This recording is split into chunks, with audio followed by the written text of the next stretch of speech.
नमस्कार, मैं हूं आपके साथ मयंक। देखिए, इस वक्त की बड़ी खबर आ रही है मिडिल ईस्ट से। ईरान और अमेरिका के बीच जो न्यूक्लियर बातचीत होने वाली थी, शुक्रवार को जुमे को जो बातचीत होने वाली थी, खबरों के मुताबिक ये बातचीत अब कैंसिल हो गई है। यानी अब कोई डील नहीं होगी, अब तैयारी जंग की शुरू हो चुकी है। देखिए, मैं इस समय न्यूज रूम में नहीं हूं, लेकिन कमिटमेंट है आप तक हर खबर सबसे पहले पहुंचाई जाएगी और सबसे सटीक खबरें पहुंचाई जाएगी। इस समय जो मिडिल ईस्ट से खबरें आ रही हैं, जो ईरान से खबरें आ रही हैं, उसके मुताबिक ईरान और अमेरिका के बीच जो बातचीत होने वाली थी न्यूक्लियर डील को लेकर, ये बातचीत अब कैंसिल हो गई है। देखिए, ये बहुत बड़ी खबर है और मामला एक बार फिर जंग की तरफ आगे बढ़ गया है। देखिए, जो खबरें आई उसके मुताबिक पहली बात तो जो मामला मुद्दा दोनों देशों के बीच उभरा वो था कि बातचीत कहां पे होगी। पहले ये कहा गया कि बातचीत इस्तांबुल में होगी, लेकिन उसके बाद ईरान की तरफ से ये कहा गया कि बातचीत ओमान में होगी। इस लोकेशन को लेकर सबसे बड़ा विवाद था, उसको लेकर कहीं एक सहमति बनती दिखाई दी, लेकिन उसके बाद एक बड़ी खबर आई। अमेरिका की तरफ से यह शर्त रखी गई कि ईरान को अपनी मिसाइल प्रोग्राम को रोकना होगा, जो लॉन्ग रेंज मिसाइल्स हैं उसको कम करना होगा। ईरान इस बात के लिए तैयार नहीं हुआ और जो खबरें सूत्रों के मुताबिक आ रही हैं कि जो बातचीत होने वाली थी वो अब कैंसिल हो गई है। ईरान ने साफ शब्दों में कह दिया है कि किसी भी सूरत में हम अपना मिसाइल प्रोग्राम नहीं रोकेंगे। देखिए, सबसे पहली बात तो लोकेशन के लिए हुई कि बातचीत कहां पे होगी। ईरान की तरफ से कहा गया कि बातचीत ओमान में होनी चाहिए, अमेरिका की तरफ से कहा गया कि बातचीत तुर्की में होनी चाहिए, इस्तांबुल में होनी चाहिए। पहली बात तो ये मतभेद थे। उसके बाद जो दूसरा मुद्दा उभर कर सामने आया, अमेरिका ने अपनी शर्तें रख दी थी ईरान के ऊपर कि आप अपने मिसाइल प्रोग्राम को रोकेंगे। देखिए, मैं आपको बार बार ये कह चुका हूं कि न्यूक्लियर डील से ज्यादा बड़ा मुद्दा जो है वो ईरान की मिसाइल्स का है। इस समय इजराइल के लिए, नेतन्याहू के लिए जो सबसे बड़ा इशू है वो ये है कि किसी तरह ईरान की मिसाइलों को रोका जाए। हमने देखा 12 दिन की जंग में ईरान ने जो मिसाइल बरसाई इजराइल के ऊपर, उससे इजराइल खौफ में है और इजराइल ये चाहता है कि किसी भी सूरत में ईरान के मिसाइल प्रोग्राम को रोक दिया जाए। इसके लिए ईरान तैयार नहीं है। ईरान ने साफ शब्दों में अमेरिका को कह दिया है, विटकॉफ को कह दिया है जो कि डोनाल्ड ट्रंप के करीबी हैं और एनवॉय हैं जो कि इस बातचीत में अहम भूमिका निभाने वाले थे, उनको साफ संदेश दे दिया गया है कि ईरान अपने मिसाइल प्रोग्राम पर कोई बातचीत नहीं करेगा। देखिए, अली खामेनी साहब ने हाल ही में जो लास्ट अपनी स्पीच दी थी उसमें उन्होंने बिल्कुल साफ शब्दों में कह दिया था कि ईरान किसी भी दबाव के आगे नहीं झुकेगा, मिसाइल प्रोग्राम पर किसी तरह की कोई बातचीत नहीं होगी। अली खामेनी साहब के इस स्पीच के बाद, इस स्टैंड के बाद कई डिप्लोमेट्स ये मान के चल रहे थे, जो एक्सपर्ट्स हैं वो ये मान के चल रहे थे कि बहुत मुश्किल होगा कि ईरान और अमेरिका की बातचीत किसी कंक्लूजन की तरफ आगे बढ़े। लेकिन ईरान ने जो अपना पोस्चर ले रखा है, 600 से ज्यादा मिसाइल्स तैनात कर दी गई हैं, डिफेंस सिस्टम तैनात कर दिए गए हैं, लगातार अब्राहम लिंकन जो एयरक्राफ्ट कैरियर है उसके ऊपर ईरान के ड्रोन मंडरा रहे हैं। इस सूरत में अमेरिका की तरफ से ये हिम्मत नहीं हो पा रही है कि ईरान पर हमला किया जाए। इस सूरत में ये एक हालात पैदा हुए, इस तरह की बातचीत हुई बैकडोर से कि किसी तरह ईरान से बातचीत शुरू की जाए। ये कोशिशें अमेरिका की थी। मैं साफ कर देना चाह रहा हूं कि ईरान की तरफ से बातचीत की कोई पेशकश नहीं की गई। आपको इस तरह की खबरें मिल सकती हैं सोशल मीडिया में कि ईरान ने बातचीत की पेशकश की, लेकिन हकीकत यह है कि अमेरिका चाहता था कि ईरान किसी तरह से बातचीत करे, लेकिन ईरान ने साफ कह दिया है कि हम अपने मिसाइल प्रोग्राम पर कोई बातचीत नहीं करेंगे। देखिए, अली लारिजानी जो कि करीबी हैं अली खामेनी साहब की और सिक्योरिटी काउंसिल के सचिव हैं, वो रूस गए थे, उनकी पुतिन से मुलाकात हुई जिसमें बड़ी चर्चा हुई कि किसी तरह से बातचीत शुरू होती है तो उसकी क्या शर्तें होंगी। लेकिन ईरान की तरफ से ये साफ कर दिया गया कि हम अपने मिसाइल प्रोग्राम पर कोई कॉम्प्रोमाइज नहीं करेंगे। इसी बीच बड़ी खबरें ये भी आई कि पुतिन की और जिनपिंग की भी बात हुई है। चीन के राष्ट्रपति जिनपिंग की पुतिन से फोन पर बात हुई, उन्होंने ईरान के सिचुएशन पे हालात जो हैं उसको डिस्कस किया और इस तरह की हालात बने, इस तरह की खबरें आई कि जो जुम्मा है यानी कि कल जो है वो बातचीत हो सकती है ईरान के बीच में और अमेरिका के बीच में, और न्यूक्लियर डील को लेकर ये बातचीत हो सकती है। इस तरह की खबरें आई, लेकिन इस समय जो खबरें आ रही हैं सूत्रों के मुताबिक उसके उसके अनुसार ईरान ने बातचीत से मना कर दिया है।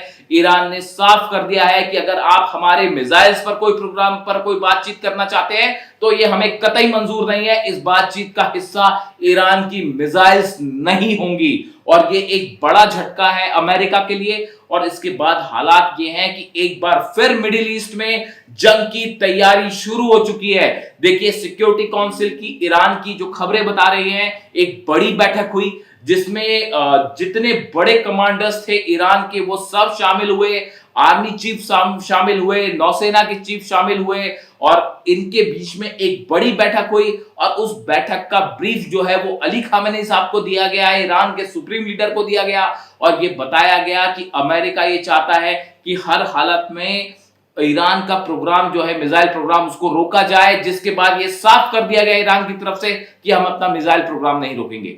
देखिए, आप अगर देखें पिछले 24 घंटे में इजराइल की तरफ से, नेतन्याहू की तरफ से ये दबाव बनाया जा रहा था कि जो बातचीत होने वाली है अमेरिका और ईरान की, इसका सबसे बड़ा हिस्सा ये हो कि ईरान के मिसाइल प्रोग्राम रुके।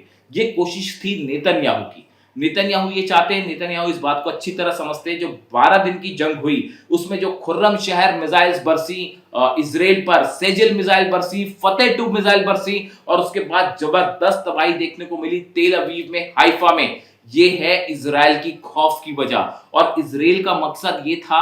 देखिए, बड़ा कंसर्न इजराइल के लिए ईरान का न्यूक्लियर प्रोग्राम नहीं है, अमेरिका के लिए न्यूक्लियर प्रोग्राम बड़ा इशू नहीं है। सबसे बड़ा मुद्दा है जिससे अमेरिका और इजराइल दोनों खौफ खाते हैं, वो है ईरान की बैलिस्टिक मिसाइल्स। और अब तो इंटरकॉन्टिनेंटल बैलिस्टिक मिसाइल्स का भी टेस्ट हो चुका है, यानी कि ये खुद पेंटागन इस बात को मान चुका है कि ईरान की मिसाइल्स अब न्यूयॉर्क और वॉशिंगटन तक जा सकती हैं। और खबरें तो ये भी आई कि रूस ने और चाइना ने बड़ी मदद की है ईरान की इंटरकॉन्टिनेंटल बैलिस्टिक मिसाइल्स के डेवलपमेंट पे और उसके टेस्टिंग में। जिस तरह से ईरान ने अपनी मिसाइल टेस्ट की आईसीबीएम, जो कि रशिया को क्रॉस करते हुए साइबेरिया में गिरी, उसके बाद जो है पेंटागन के कान खड़े हो गए और यह बात कही जाने लगी कि अगर इजराइल को बचाना है तो ईरान के बैलिस्टिक मिसाइल प्रोग्राम को रोकना होगा। और जो बातचीत होने वाली थी उसके लिए बताया जा रहा है कि स्टीव विटकॉफ ने जो बात रखी ईरान के सामने, उसकी सबसे बड़ी शर्त ये रखी गई कि किसी भी तरह जो है वो ईरान की मिसाइलों को बातचीत का मुद्दा बनाया जाए और ये कहा जाए कि भाई आप अपनी मिसाइल प्रोग्राम रोक दीजिए। ईरान ने इसके लिए साफ मना कर दिया है। देखिए, कल जिस तरह से खबरें आई कि अब्राहम लिंकन के आसपास जो है वो ईरान के ड्रोन्स जो है वो उनका सर्विलांस कर रहे हैं। जितने शिप्स, जितने सबमरीन्स तैनात हैं अमेरिका की, चाहे वो अरब सागर में हो चाहे ओमान की खाड़ी में हो, उस सब पर ईरान पैनी नजर रख रहा है और चीन के सैटेलाइट्स उसकी मदद कर रहे हैं। इस तरह की खबरें सामने आई। कल आपने एक खबर देखी होगी, हमने उसका वीडियो भी बनाया कि किस तरह से जो है अमेरिका के अब्राहम लिंकन को फॉलो किया ईरान के शाहिद 139 ड्रोन ने, उसके बेहद करीब पहुंचा। नतीजा ये था कि ईरान के इस ड्रोन की वजह से अमेरिकन नेवी ने जो है वो अपना F-35 जेट उसको टेक ऑफ करना पड़ा और शायद जो ड्रोन था उस पर हमला करना पड़ा। हकीकत ये है कि ये पहली बार हुआ कि ईरान का शाहिद ड्रोन अब्राहम लिंकन के बेहद करीब पहुंच गया था और जिसकी वजह से अमेरिका को ये डर सता रहा था कहीं अब्राहम लिंकन पर हमला ना हो जाए। इस तरह की तमाम खबरें आई। उसके बाद अब्राहम लिंकन को पीछे खींचा गया, ओमान की खाड़ी से अरब सागर में पहुंचाया गया। इसके बाद जो टॉक्स की बैकडोर टॉक्स हुई जिस तरह से चली, रूस ने उसमें इंटरफेरेंस किया, इजराइल की तरफ से, नेतन्याहू की तरफ से तमाम बातें कही गई। उसके बाद एक एजेंडा फिक्स हुआ कि भाई ईरान और अमेरिका के बीच में किसी तरह से बातचीत हो और ये कोशिश अमेरिका की तरफ से की गई, ईरान की तरफ से कोई कोशिश नहीं की गई। और अब उसके बाद जो खबरें आ रही हैं कि जो बातचीत तय की गई थी कि बातचीत हो सकती है, ये सारी संभावनाएं अब खत्म हो चुकी हैं। इसका नतीजा ये है, ईरान की तरफ से आदेश जारी कर दिया गया है, सभी मिसाइल्स को लॉन्च पैड पे एक्टिव मोड पर रखा जाए, और बातचीत वाली बात थी अब वो खत्म होती दिखाई दे रही है। ईरान ने अपना रुख साफ कर दिया है, ना हम यूरेनियम एनरिचमेंट रोकने जा रहे हैं, इसके अलावा ना ही जो है वो मिसाइल प्रोग्राम से कोई शर्तें मानी जाएगी अमेरिका की, किसी दबाव में ईरान नहीं आएगा। और इन हालात में जब अब ये खबरें आई हैं कि ये बातचीत कैंसिल हो रही है, ईरान ने अलर्ट जारी कर दिया गया है, जितने मिसाइल लॉन्चर्स हैं सबको एक्टिव मोड में रख दिया गया है। और जो लेटेस्ट खबरें आई हैं उसके मुताबिक ईरान ने अपने 600 से ज्यादा मिसाइल्स जो हैं वो तैनात कर रखी हैं तेल अवीव को टारगेट करते हुए। और सबसे ज्यादा इसमें खैबर मिसाइल्स हैं, 600 से ज्यादा खैबर मिसाइल्स जो है वो तेल अवीव पर निशाना साधते हुए लॉन्च पैड्स पर रेडी हैं। यानी अगर किसी भी तरह का हमला होता है अमेरिका की तरफ से, जो खबरें आ रही हैं कि बातचीत खत्म हो सकती है, बातचीत फेल हो सकती है, अमेरिका की तरफ से कहा गया है कि अगर आप बातचीत नहीं करेंगे तो हम हमला करेंगे। ईरान इसके लिए तैयार है। ईरान ने 1-to-1 चुनौती को लिया है और यह साफ कर दिया है कि अगर अमेरिका की तरफ से जरा भी हमला होता है तो पहला नतीजा होगा कि 600 से ज्यादा जो खैबर मिसाइल्स हैं वो तेल अवीव पर लॉन्च कर दी जाएंगी। ना तेल अवीव बचेगा, ना हाइफा बचेगा। देखिए जो खबरें आ रही हैं उसके मुताबिक कई सारे अमेरिका के एक्सपर्ट्स हैं, वो भी ये मान के चल रहे हैं कि अगर अमेरिका और ईरान की बातचीत फेल हो गई तो इसका सबसे बड़ा खामियाजा इजराइल को भुगतना पड़ेगा और इजराइल पर ऐसा हमला होगा जो इतिहास में कभी किसी ने नहीं देखा होगा। और इस समय जो डिप्लोमेटिक सर्कल्स में जो बातचीत चल रही है, आज देखिए कल जुम्मा है और ये बताया जा रहा था कि ओमान को लेकर ओमान में शायद बातचीत हो सकती है। ईरान ने ये भी कह दिया था कि हमारे डेलीगेट्स तैयार है बातचीत करने के लिए, लेकिन हम मिसाइल प्रोग्राम पे बात नहीं करेंगे। दूसरा, जहां तक न्यूक्लियर एनर्जी का सवाल है, ईरान को अपनी इंटरनल जरूरतों के लिए न्यूक्लियर एनर्जी की जरूरत है और हम अमेरिका की शर्तों पर कोई डील नहीं करेंगे। और इस बात को लेकर अब जो हालात हैं, जो इस समय की खबर आ रही है, वो खबर ये है कि ईरान और अमेरिका के बीच होने वाली बातचीत कैंसल मानी जा रही है। हालांकि अमेरिका और ईरान की तरफ से ये इस तरह के बयान आ रहे हैं कि भाई अभी भी संभावना है कि अगर किसी तरह का कोई रिस्पेक्टफुल सिचुएशन में बात होती है तो ईरान बातचीत करने के लिए तैयार है। लेकिन जो असली खबर है वो ये अंदर खाने की खबर कि ये बातचीत फेल हो गई है और ईरान ने ऐसी तैयारी कर ली है जंग की जो शायद पहले कभी नहीं हुई। और पिछले 2 घंटे में ईरान की गवर्नमेंट ने ये आदेश जारी कर दिए गए हैं कि IRGC एक बड़ी जंग के लिए तैयार रहे, बड़े हमले को काउंटर करने के लिए तैयार रहे। यानी अगले 24 घंटे देखिए, अब सबकी नजर है कल शुक्रवार को दिन क्या होता है। क्या किसी तरह का कोई डेलीगेशन ईरान का जाता है ओमान, क्या अमेरिका का कोई डेलीगेशन आता है। बताया जा रहा है कि कुशनर जो है और स्टीव विटकॉफ लगातार ये कोशिश कर रहे थे, पुतिन को ये मनाने की कोशिश कर रहे थे कि ईरान को बातचीत के लेवल पर लाइए।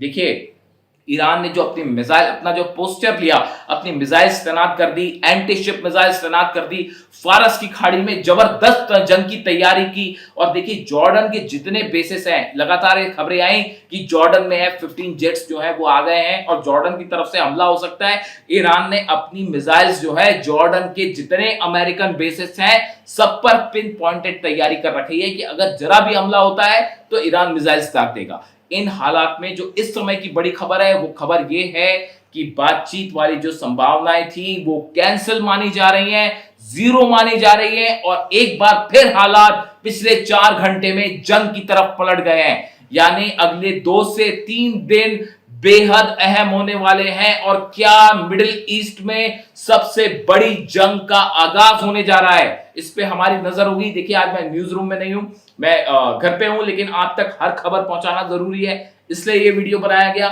मैं पूरी सिचुएशन पे नजर बनाया हुआ है, जैसे ही अगली कोई भी खबर आती है मैं आप तक पहुंचाऊंगा। आप खुद कमेंट करके बताइए कि आपका क्या मानना है कि अब हालात किस तरफ जा रहे हैं। मैं आपके सारे कमेंट्स पढ़ रहा हूं, कोशिश करूंगा उनका जवाब भी दूं। इससे जुड़ा जो भी अपडेट होगा मैं आप तक पहुंचाऊंगा। Thank you so much.